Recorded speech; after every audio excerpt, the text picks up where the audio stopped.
something that I do want just to take a moment while our parents are coming back in.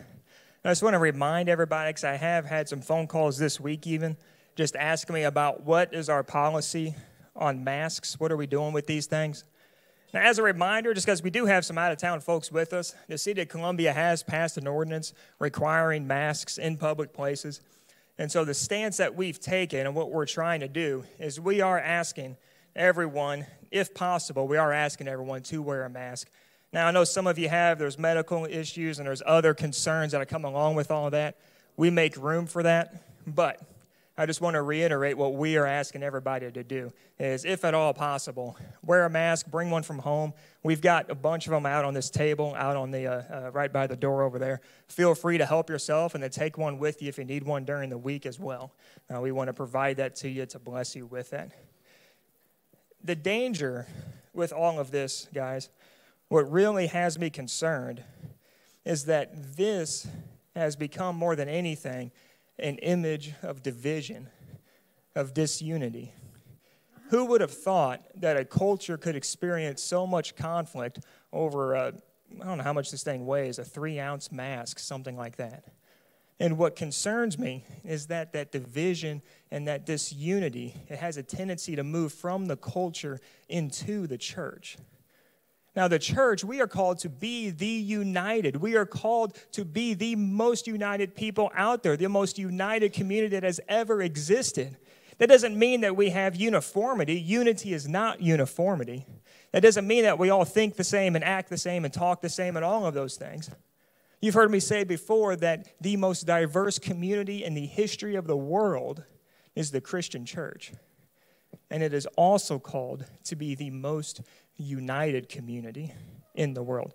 Can we shut these doors over here? Someone willing to do that for me? Thank you.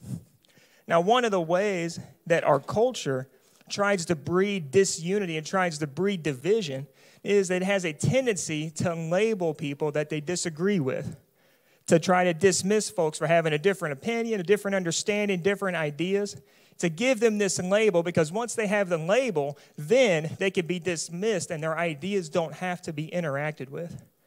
Now, this isn't new. You see, we've all experienced labels of many different kinds, and some labels are good. Maybe you've had someone speak faith into your life through a label. Maybe you had a teacher or a coach that spoke encouraging words to you through a label. For me, for example, in my high school PE class, now this might come as a shocker to all of you, but I am not the most athletically gifted person in any room that's ever congregated together. Not coordinated. It's funny to watch, to be honest with you. But my high school PE teacher, he gave me a label. He called me Prime Time Kaufman. Never told me why. Didn't tell me if it was because the things that I was doing warranted being on prime time or if it was reminded him of a comedy show on prime time. But that didn't matter.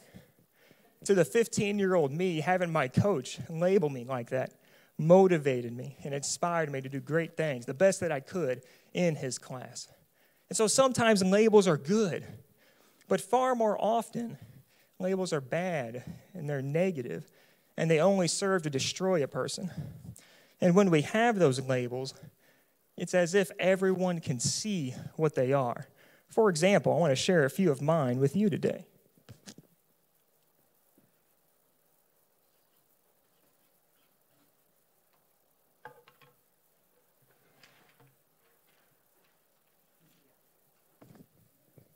In school, all through school, I was the shy guy.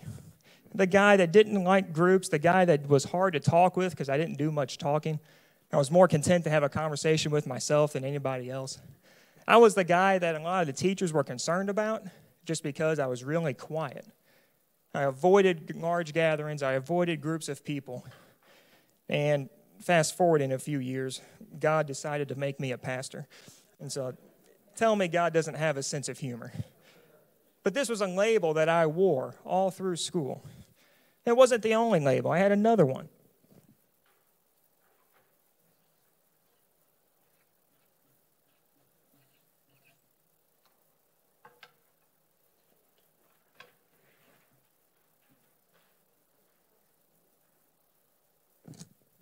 I was the kid with the stutter. Huge stuttering problem. Made me terrified to speak at all. Made me terrified to even speak in class. Something interesting, I still have a stuttering problem today.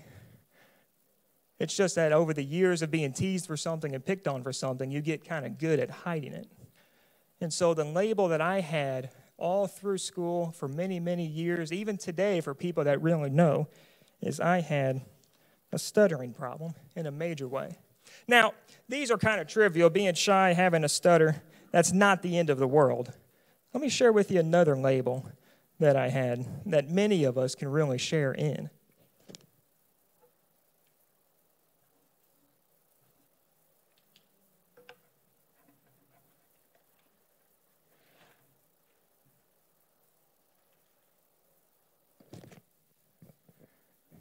Anybody know the scarlet letter? Jesus says, if you've ever looked at a person with lust in your heart, you've committed adultery. Now, many of you all, you're good at math. You've realized that my oldest son's getting ready to turn 14, and I've been married for 13 years. And so one of the labels that we've had is that of an adulterer, that of someone who's broken, who is messed up and fallen short. And this is a way that people could identify me and label me as something and then dismiss anything that I was trying to do or any ideas that I had. Now, I'm not the only one in this room that's had labels. All of us have had labels at some point in time. You see, maybe your dad labeled you that time when he said that you were stupid and couldn't do well in school. Or maybe your ex labeled you when she said that you were unlovable and that no one would ever want to be with you. Or maybe, we shared positive stories of teachers. Maybe you had a teacher label you in a very negative way that would say you would never make it through school, you would never make it through college, whatever the case would be. I had a teacher tell me once that I would never have a career that involved writing or speaking.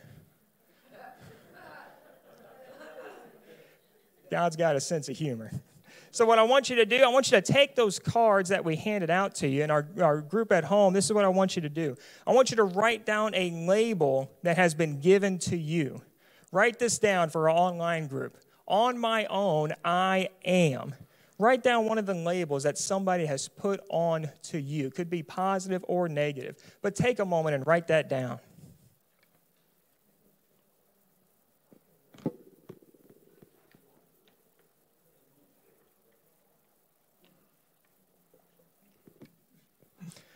The point of all of this is I want us to see that people have labeled us. People have labeled you your entire life.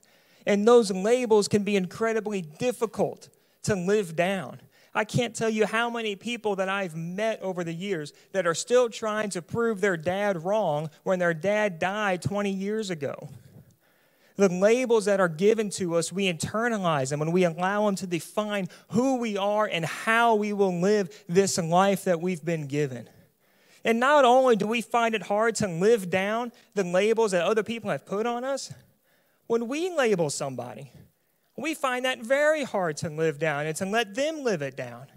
Once we have somebody pegged as a cheapskate or as generous, or we have somebody pegged as that guy, everybody's known a that guy in their life, we can keep reminding them of that label and treat them according to that label. And we're not the first people to do this. We can keep labels that have been given to somebody centuries ago. For example, all the way back in Genesis 32, we meet a man named Jacob. And Jacob had an encounter with God. A very interesting encounter because you see, Jacob, it was the night before something big was going to happen in his life. And the angel of the Lord visits him, and they have a wrestling match all night long. And towards the end of the night, Jacob grabs hold of the angel, and he says, I will not let you go until you bless me. And so God and the angel there, he blessed Jacob. He gave him a new name, a new identity, a new label. He called him Israel, which means God contends. But yet anytime we think of Jacob, what do we call him? We call him Jacob, that old trickster, that deceiver, the liar. We don't use the label that God gave him. Fast forward a little bit. we meet a man in the Gospels and that's climbed to the top of a tree in order to see Jesus, and his name was Zacchaeus. When you think of Zacchaeus, what do you think of? He was a wee little man. And a wee little man was he. And if you missed that day in Sunday school, you might know that Zacchaeus worked for the IRS of the day. He was a tax collector, which means he was a liar, a cheat, a thief, all of those things. But yet when Jesus met him, Jesus gave him a new label. He says, you, Zacchaeus, are a son of Abraham. That's a way of saying that you are now in my family. You are a child of God. That is who you are. But yet whenever we think of Zacchaeus, we think of his old labels. Now, the biggest case that I can think of in the Scripture of someone being mislabeled and having it stick for centuries, old Doubting Thomas. Everybody likes to pick on Doubting Thomas. You see, what happened with Thomas, how he earned that name, was after Jesus died on the cross, after he resurrected, his followers were gathered together. We'll say they gathered together for church. And what happens? Thomas isn't there. And when we miss church, what always happens? Jesus shows up. And so afterwards, his other followers, the other people there, they go to Thomas and they say, hey, we saw Jesus. And Thomas says, I'm having struggles believing that. He says, I'll tell you what, I'll believe you if I can see the holes in Jesus' wrist and if I can touch Jesus' side. So a week later, church comes around again. Thomas makes sure that he is there. And what happens? Jesus appears. And then Jesus calls Thomas. He says, come, look at my hands, touch my side. He says, believe in me. And Thomas becomes the first person in the Bible to call Jesus his own personal Lord and Savior. He says, my Lord, my God. And then tradition tells us that later Thomas moved to India, all the way over to India. And he started a church there that is still around to this day, the Church of Thomas. But yet we know Thomas as Doubting Thomas. It's a hard label to live down. Someone else who had a very hard label to live down was Rahab. Now, if you've read the story of Rahab, you know that Rahab was a prostitute. That's the label that she's been given. And for centuries, she just can't seem to live that label down. In fact, we're going to read about Rahab today, but before we do, I want to share with you a few things. You see, in the New Testament, Rahab is mentioned towards the beginning of the Bible, but centuries later, after the time of Christ, the heroes of the faith, the church leaders, they held up Rahab as an example of the faith. They said, if you want to have good faith, look to Rahab. And this is what they said. This is what James wrote when he was trying to show that true faith always leads to works. He writes this. He says, in the same way, was not even Rahab the prostitute considered righteous for what she did when she gave lodging to the spies and sent them off in a different direction? She can't live down that label of being a prostitute. In Hebrews chapter 11, this is the great hall of faith. This is where the heroes of the faith are held up for the great things that they did. You see, by faith, Noah did this. By faith, Abraham. By faith, David. By faith, by faith, by faith. And you get all the way down to Rahab. And you may have noticed before you get to Rahab that every single person mentioned has only good stuff mentioned about them. But there's one person who the writer to the Hebrews thought, well, we need to keep this label. You see, in verse 31, it says this, by faith, the prostitute Rahab, because she welcomed the spies, was not killed with those who were disobedient. Now, we'll get to the story they're referencing there in just a minute. But even in the great hall of faith, Rahab can't live down this label that she's been given. See, she's not simply Rahab. She's Rahab, the prostitute. But you know what else Rahab is? Rahab is the picture of redemption. Now, what is redemption? Redemption is what happens when God gets hold of somebody, when God comes into somebody's life and their heart and their mind, and that person is so radically changed that the person they are now doesn't look anything like the person they were then. You want to see a great picture of redemption, you look to Rahab. And that's where we're going to look today. Today we're starting a new series entitled Unlikely Heroes of the Bible. And the reason why we're looking at that is this. We're looking at these heroes, these people that God did great things, not only in but through, how they impacted their world in amazing ways. Because oftentimes when we think of people that did that, then we're left wondering, well, I'm glad that they had such great faith. I'm glad that they were able to do these wonderful things. I'm glad that King David could do great things for God. If I ever become a king, I'll do good things for God too.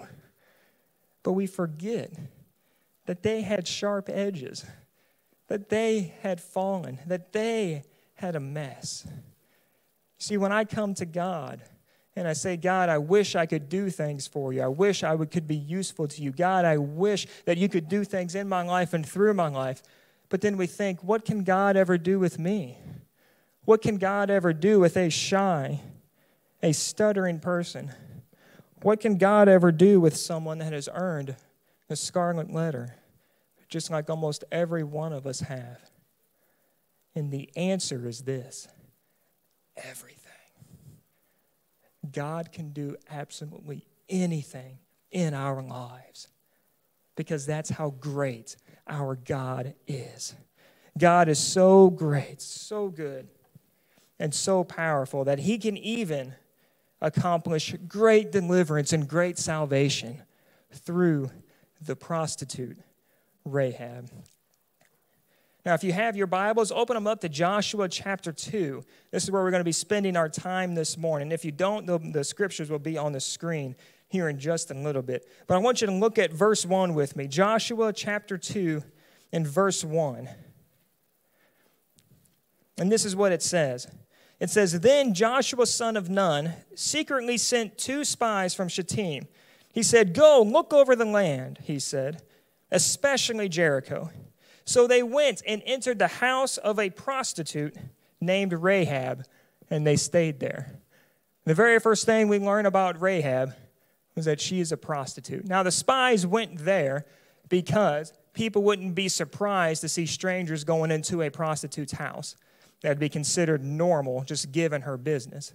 And so they come into the city, and they're trying to think of where can they hide, where can they go to where they won't be noticed. And so they go to the house of a prostitute, where we meet this woman named Rahab.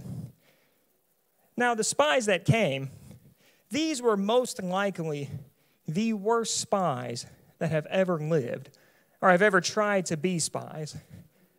Because the very first day that they're there, the king of Jericho gets word. Messenger comes to the king and he says, King, you know that huge army that's encamped across the river? That army that might consist of millions of people? The army that has said that they want to come in and they're going to take this city? Well, they've sent some spies in. And not only have they sent in 2 spies, we know where they are. They're at Rahab's house. You know Rahab, the prostitute. And so the king, he sends some agents from the Jericho Intelligence Agency. They go out to Rahab's house to arrest these guys. And so they knock on the door, and Rahab answers. And they say, hey, there's spies here. We need them. We're coming to get them for the king. And what does Rahab say? She says, you know, they were here, but they just left. In fact, they took off running a few minutes ago. Go, hurry. You might be able to catch them. And so these agents turn, they start running, they start chasing and looking for these guys whom Rahab had hidden in her house. Why did she hide them in her house? Look at verse 9 with me.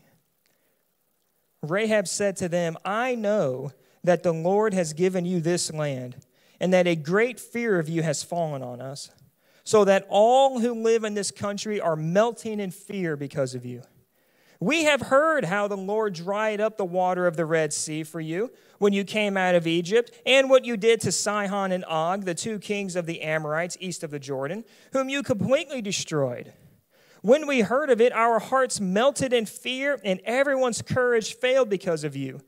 For the Lord your God is God in heaven above and on earth below.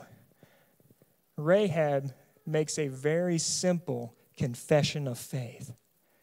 You see, Rahab had come to the point where she realized that her life is falling apart, that there is no hope in her life, there's no joy, there's no peace in her life, and that she needs it, and it can only be found in the God of heaven and earth. And so Rahab, at great risk to herself, imagine what happens to Rahab if the king discovers that he lied to her and covered for these spies. Imagine what happens to Rahab. But she took that risk because she was looking for deliverance in the God of heaven and earth. Now, I want to submit something to you today. I want to submit to you that this was not the first time that God worked in Rahab's life. I want to submit to you that days, months, maybe even years before these spies came to Jericho, that God was working in Rahab and through Rahab, and that God was showing Rahab his own great grace. And more than likely, Rahab didn't even know it. You ever come through something and then at the moment you can't see where God is, but then maybe after a space of a few years you can look back and you say, that's where God was. When I couldn't see him, he was with me the whole time. Now, the reason why I think that, it tells us in verse 12. Rahab is still speaking. She says, now then, please swear to me by the Lord that you will show kindness to my family, because I have shown kindness to you. Give me a sure sign that you will spare the lives of my father and mother, my brothers and sisters, and all who belong to them, and that you will save us from death. Look at this word kindness. In some of your translations, it might be loving kindness, it might be mercy, it might just be love, it might be kindness. But that is the translation of a Hebrew word, there goes that one, of a Hebrew word, hesed. Now, if you don't know much Hebrew, you're normal, so be happy with that. But there's one Hebrew word that everyone should know, hesed. Hesed refers to the undeserved, overwhelming, overflowing love of God that he pours out to a person, almost always through another person. Hesed is God's redemptive love, a divine love that he pours out on somebody, almost never directly. Almost never in the Bible do we see that God gives this type of love to a person directly. It is almost always through another person. You see, it's a hesed love that drives a man to sit with his wife while her mind is being consumed by Alzheimer's. It's hesed love that drives a mom to care for her child with special needs day after day after day, not ever knowing what the big picture even looks like in that child's life. It's a hesed love that drives a friend to bring their friend to rehab again, hoping that this is the time that the addiction will be kicked and that this person's life will be saved. Hesed love. Undeserved, overflowing, overwhelming love of God poured out to a person through another person. Rahab right here is showing hesed to these spies. She is showing them the love of God. And then she asks for that in return. She says, I have shown you God's love. Will you now show me God's love through deliverance? You want to know another word for deliverance? Salvation. Rahab worked to deliver these spies, to let them experience salvation. And now she's asking for that for herself. You see, the rest of the story goes like this. While the king's men were searching for these spies, Rahab hid them on the roof of her house. And then when nightfall came, she let them down through a window. Her house at least butted up to the wall of Jericho. Some translations say that it was inside the wall, maybe, who knows. But it was at least butted up against it. And so they're able to get down through a window in the wall and escape from being pursued by the king's men. And then months go by, and the Israelite army comes again. And this is something that's interesting right here. The battle plan that God gave Joshua was, he says, I tell you what. They got up in the morning, he says, go walk around the city. And Joshua says, okay, well, after we walk around the city, then do we attack it? And God says, no.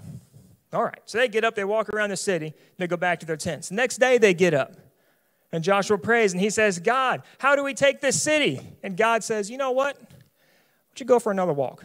Just walk around the outside of it. They do this for 6 days, walk around the city, and then go back to their tents. The seventh day, Joshua gets up and he prays, God, how do we take the city? Are we doing that today? And God says, I'll tell you what. He says, you walk around that city 7 times, and at the end of that 7th time, then you will see the deliverance. You will see me work mightily in your life. And so the army gets up, they march around the city 7 times. I hope they had breakfast this morning because that's a long trip. And on the 7th time when they come around, they shout and the trumpets blow, and the walls of Jericho come tumbling down flat. Now, what does flat mean? Flat means no bit of that wall is left standing, that there's not one stone left upon another. This great and mighty fortress now became non-existent right in front of their eyes. But what about Rahab's house? What about Rahab's family that was inside of her house, this house that was at least butted up against the wall, maybe even inside that wall itself? How is it that the walls of Jericho can come down, toppling over all over the place, but then Rahab is left unharmed and unhurt? Well, you might know the answer. If you've ever been to a place in your life where you feel like the entire world is falling down all around you, but then you're left wondering, how is it that I can still be standing today? It's because of the God of heaven and earth. Now that'll preach right there. That's a good message. It's a message for a different day. The walls come down, and Rahab is unharmed completely. And I think the reason why is because God wanted us to see that Rahab is the picture of redemption. So now I want to ask this. We've seen Rahab the prostitute. We've seen how these spies knew her as the prostitute. We saw how Joshua knew her as Rahab the prostitute. We saw how James, a New Testament leader of the church, knew her as the prostitute. We saw how the writers of Hebrews, don't really know who that was, but how he knew Rahab as Rahab the prostitute. But now I wonder, how does God know Rahab? When God sees Rahab, does he say, hey, there's Rahab the prostitute? When God sees you and me, does he see us according to our labels? What does he see us as? You know, as I was preparing for this message, I came across something absolutely amazing. And it's in everyone's favorite chapter of the Bible, the first half of Matthew 1, which all of you know is a genealogy of Jesus. Who loves the genealogies? Well, I got a couple people. All right. Check's in the mail. I'll get you. Don't worry. Let's be honest. When we come to the genealogies, if we read them, we usually skim them, but often skip them completely. Am I right? But there's great things in these genealogies. You see, in Matthew chapter 1 and verse 5, it says this. Put that up there. It simply says, Salmon, the father of Boaz, whose mother was Rahab. What's missing? What's missing? How come it's not Rahab the prostitute? Here, she's simply known as Rahab. You see, after Jericho was taken, after Rahab and her family were saved, she marries this guy named Salmon, who people think was one of the spies sent into the city. No one knows for sure. But she had a child named Boaz. And Boaz got married to a woman named Ruth. That's another amazing story. They had a child, and on and on and on. So one of their grandkids was a guy by the name of David, greatest king in Israel's history. And then a descendant of David was Jesus himself. You know what's interesting when we talk about Jesus, when we get close to Jesus, the labels that we have, they just don't matter anymore. When Jesus sees Rahab, when they're in heaven and he looks down, he says, there's Rahab. Do you think he says, there's Rahab the prostitute? No, I think he says, there's Grandma. Or great-grandma. I don't know how many degrees there were there, but there's a bunch of them. When we approach the throne of God, our labels fall down around us. our labels disappear forever. In fact, when we approach the throne of God, that is where we see who we really are, how God labels us. You see, when I approached the throne of God for the very first time, do you think God looked down and said, hey, there's Michael, a shy, stuttering person who would never be a great public speaker. There's Michael, the one that could never make it through school, that's not coordinated at all. You think God said, there's Michael, one of the many who has a scarlet A written on them? Because remember what Jesus said. You lust after somebody, that's adultery. Do you think God saw me with all of those labels? Let me show you the label that God gave me.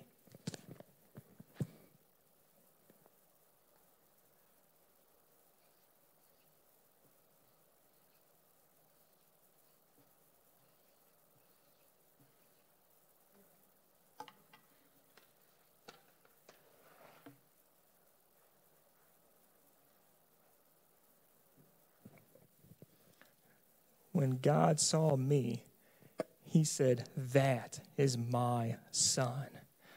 You see, this morning you've heard me say over and over again that Rahab is the picture of redemption. But Rahab's not the only picture of redemption. I can stand in front of you today and I can say that Michael, that I am a picture of redemption. And you want to know something amazing?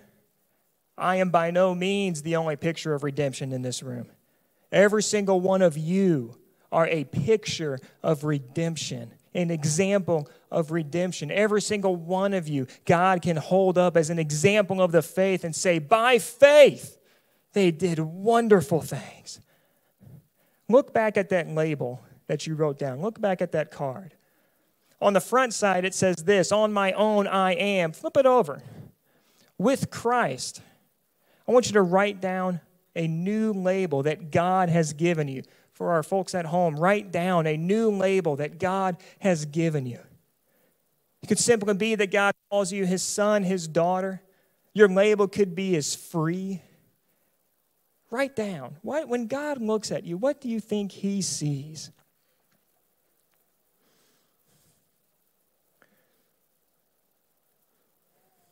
And then worship band, why don't you come up here? Now, as we close out today, this is what I want you to do. I want you to keep those cards as a reminder. On my own, I am. You see, in my life, on my own, I'm the shy, stuttering guy. I'm the guy that had the child out of wedlock. On my own, I am not much. But Christ in me, oh, we're amazing. On your own, you may not be much. But Christ in you is amazing. What I want us to do is I want to invite you, I want to ask you to stand up.